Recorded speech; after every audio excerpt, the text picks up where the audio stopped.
Bonjour, Frédéric Richard, éleveur à Mont-de-la-Roche dans l'Allier, donc éleveur de vaches allaitantes charolaises. Un GEC avec 3 associés sur l'exploitation qui comprend une surface de 280 hectares. Comme dans tous les élevages, il y a un certain nombre de petites pathologies, de problèmes récurrents, mais on va dire qu'on n'a pas de gros problèmes sanitaires pour l'instant.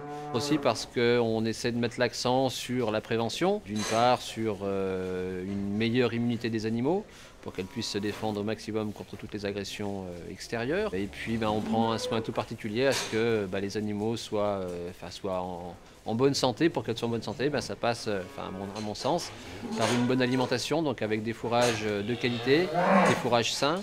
Ça passe également aussi par le fait de voir et de regarder ces animaux régulièrement, d'avoir du contact avec eux, parce que quand ils sont sociabilisés, ça se passe bien, le rapport entre l'homme et l'animal il est important. Donc oui, un point important, c'est d'essayer d'assurer aux animaux un maximum de confort, en leur apportant une litière quotidienne avec beaucoup de paille, de manière à ce que les animaux soient le plus propres possible. Déjà visuellement pour nous, ça nous fait plaisir d'avoir des animaux qui soient propres.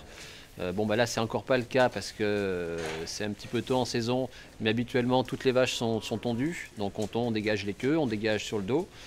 Déjà ça permet que les petits cailloux et puis les poussières ne restent pas accumulées sur le dos des animaux. Ça va éviter qu'elles se grattent après les barrières et puis qu'elles s'arrachent le poil. Ça fait partie du quotidien de passer dans les cases, de se promener, déjà rien que pour voir si tout va bien, s'il n'y a pas de veaux malades, s'il n'y a pas ou un petit truc qu'on aurait raté et puis qui va permettre d'éviter une situation catastrophique sur un veau.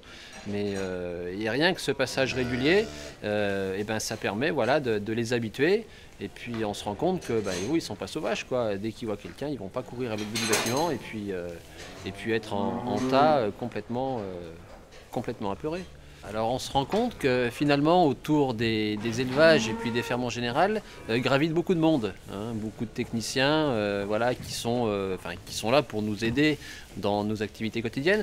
Mais je me suis rendu compte que, à part Aubion avec cette démarche API, il n'y avait personne qui était là pour mettre en avant justement le fait que qu'on pouvait être heureux et puis fier de ce qu'on faisait. Et j'ai trouvé que c'était intéressant finalement de replacer l'homme, l'humain au centre de tout, quoi. Et quand on regarde bien globalement, il y a quand même peu de personnes qui s'intéressent au bien-être, que ce soit des animaux et surtout de l'éleveur. On ne peut pas prendre un point, puis un autre, puis un autre. C'est tous les points dans leur ensemble qui font l'exploitation. Voilà. On ne peut pas dissocier les uns des autres.